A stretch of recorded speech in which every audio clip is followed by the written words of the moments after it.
Vers quoi s'orientent les politiques publiques pour les systèmes agroforestiers? Yousri Hanachi, Assemblée permanente des chambres d'agriculture, membre du réseau RMT. Cette intervention, elle va s'articuler autour d'un certain nombre de questions. Qu'est-ce que sont les politiques publiques? Quelques éléments historiques sur les politiques publiques en faveur ou en défaveur de l'agroforesterie, du bocage et des arbres.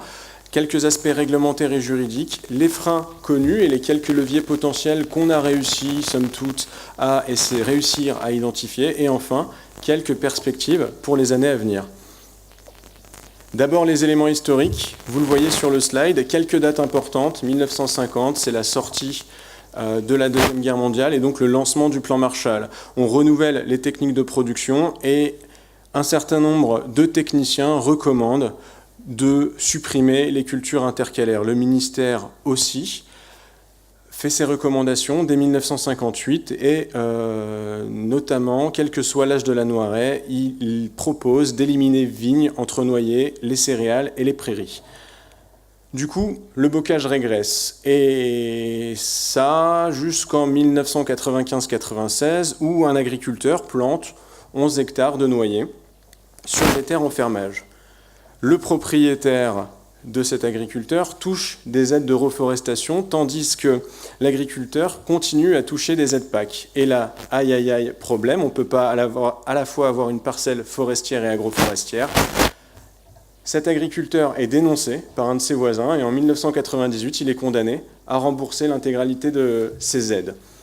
Sauf que c'était sans compter un certain nombre d'acteurs, dont font partie certains encore dans la salle, qui se sont réunis et qui ont élaboré un mémorandum national présentant les atouts de l'arbre sur le plan agricole et environnemental. C'est là qu'en fait on a défini la première fois l'agroforesterie en France et du coup on a commencé à avoir des premières images et des premières illustrations de ces systèmes.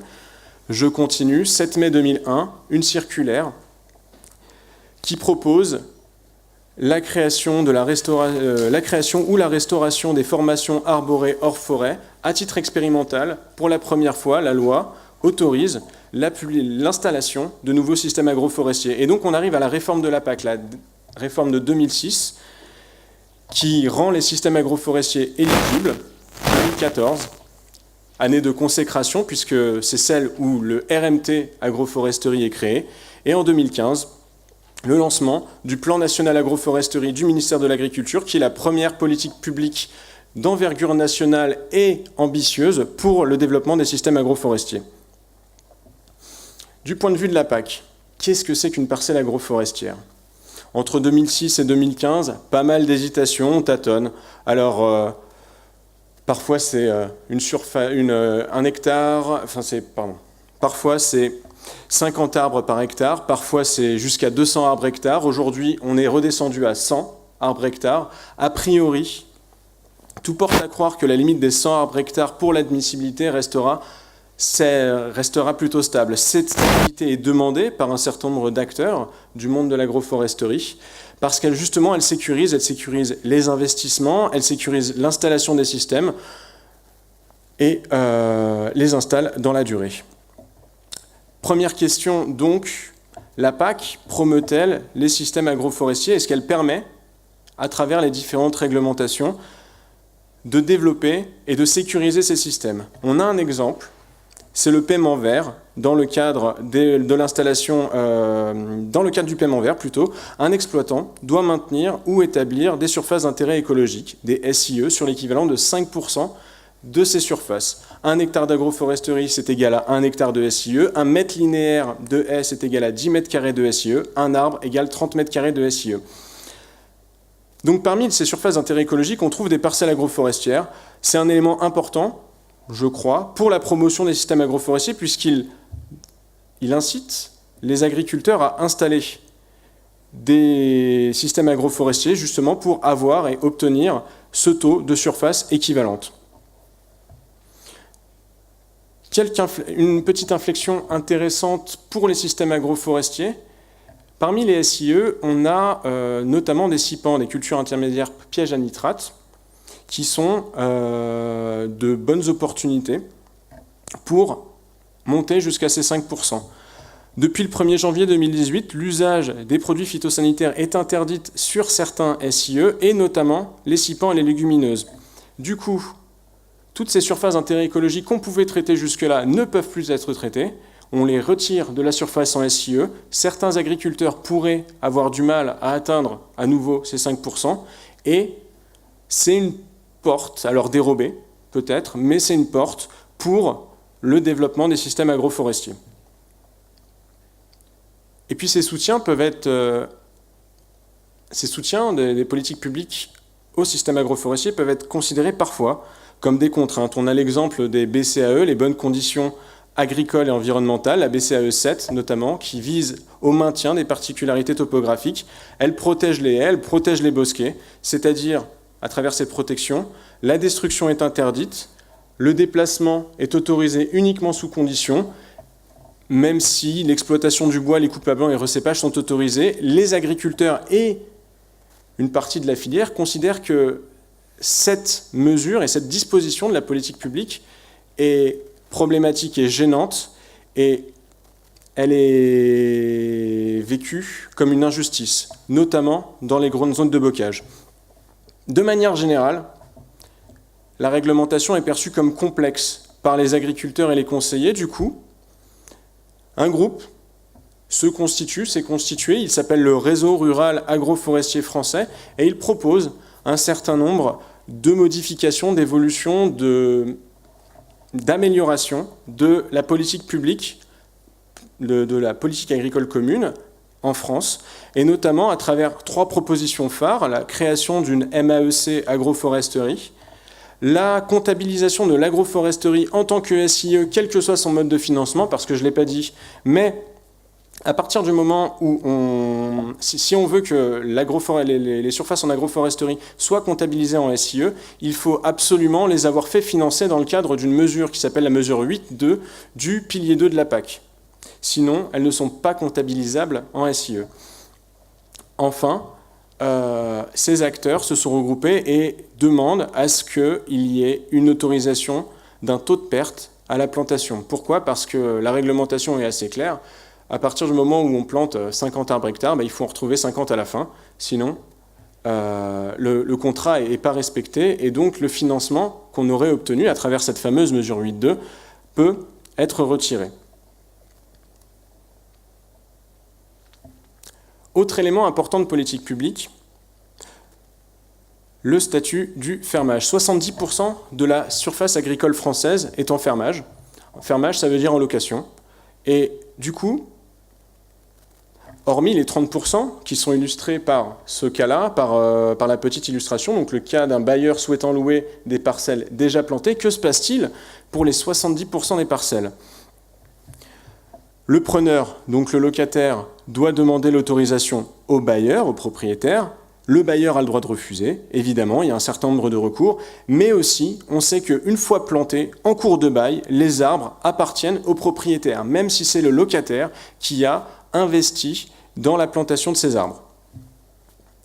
Sauf que, ça c'est ce qu'on savait, puisque depuis le 23 novembre 2017, on a un arrêt de la Cour de cassation qui nous dit « Les plantations réalisées par le preneur lui appartiennent pendant la durée du bail en cours, l'accession du propriétaire à leur propriété se produisant au jour du renouvellement du bail uniquement. » Et ce jour peut être décalé jusqu'à la fin du contrat entre l'agriculteur et le propriétaire. Ce que ça veut dire, c'est assez important, c'est que un agriculteur aujourd'hui est un peu plus sécurisé quand il plante, quand il installe des systèmes agroforestiers. Hier, quand il plantait des arbres, ils ne lui appartenaient plus. Aujourd'hui et demain, à partir du moment où il plante des arbres, ces arbres sont les siens, jusqu'au moment où il décide de mettre un terme au contrat de bail qui le lie avec son propriétaire, ou jusqu'au moment où il décide de les abattre. Un mot sur les aides du second pilier de la PAC. Donc on a une mesure qui s'appelle la mesure 8.2. Pour vous donner une idée générale, on a fait une carte qui vous donne 2 chiffres à chaque fois. C'est l'objectif de la région en termes de nombre d'hectares nouvellement plantés entre 2014 et 2020. Par exemple, pour la région, alors c'est sur les anciennes régions évidemment, parce que ces programmes de développement ruraux ont été écrits en 2014. Donc pour la région, mettons Rhône-Alpes, on est à 420 hectares d'objectifs, et il projette d'investir 570 000 € pour la plantation de ces 460 hectares. Au niveau national, ça nous fait 5 000 hectares, objectif de plantation nouvelle entre 2014 et 2020, pour un investissement total de 7 millions d'euros. Ça montre une certaine volonté, une volonté forte des régions, de la puissance publique, de soutenir ces systèmes agricoles relativement nouveaux, innovants, durables, et aussi, ça nous montre, quand on regarde les cahiers des charges, pourquoi ils le font. Et la plupart des régions sont motivées sur les questions de qualité de l'eau. Elles souhaitent améliorer la qualité de l'eau à travers l'installation de ces nouveaux systèmes. Enfin, pour revenir un petit peu sur la PAC, on a une communication de la Commission européenne qui a été réalisée sur l'avenir de la PAC post-2020. D'abord, la Commission a réalisé une consultation européenne auprès de n'importe qui, toutes les parties prenantes de l'agriculture, des territoires et de la ruralité, mais aussi n'importe quel citoyen pouvait s'exprimer. Et les enseignements de cette consultation sont les suivants. La PAC va devoir œuvrer davantage à la protection de l'environnement et à la lutte contre le changement climatique. C'est ce que les gens ont dit. Ils ont dit aussi qu'il y avait un réel besoin de soutien direct aux revenus des agriculteurs. Et enfin, que la lourdeur administrative était un obstacle majeur. Le verdissement est l'outil le plus complexe de la politique agricole commune aujourd'hui. Résultat, 29 novembre 2017, la communication de la Commission européenne nous dit la chose suivante. La PAC doit permettre d'accompagner dans un cadre plus simple une transition vers une agriculture plus durable. Vous pouvez aller la consulter, elle est librement disponible en ligne sur le site de la Commission. 19 décembre 2017, à travers un événement, Cap sur la PAC, le ministère de l'Agriculture et les parties prenantes élaborent une contribution française. Et cette contribution française, pour le futur de la politique agricole commune, nous donne 4 objectifs stratégiques. Ces 4 objectifs sont 1. Libérer le développement des entreprises agricoles et agroalimentaires, renforcer la gestion des risques en 2, et enfin 3 et 4 qui vous intéresseront sans doute, rémunérer les services environnementaux et inciter à la performance environnementale avec des systèmes de majoration des aides pour les systèmes vertueux, et 4. Favoriser les transitions climatiques et énergétiques territoriales en encourageant la transformation des pratiques, des systèmes de production et des filières.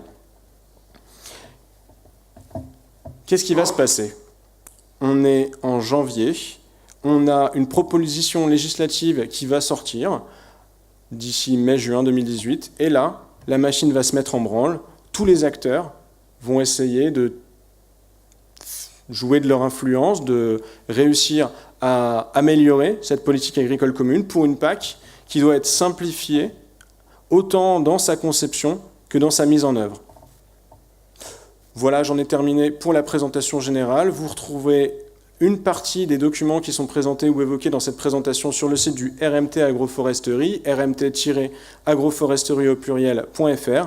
Pour les questions réglementaires, vous avez un guide, il s'appelle « L'agroforesterie et les arbres ruraux dans les réglementations », il est déjà en ligne.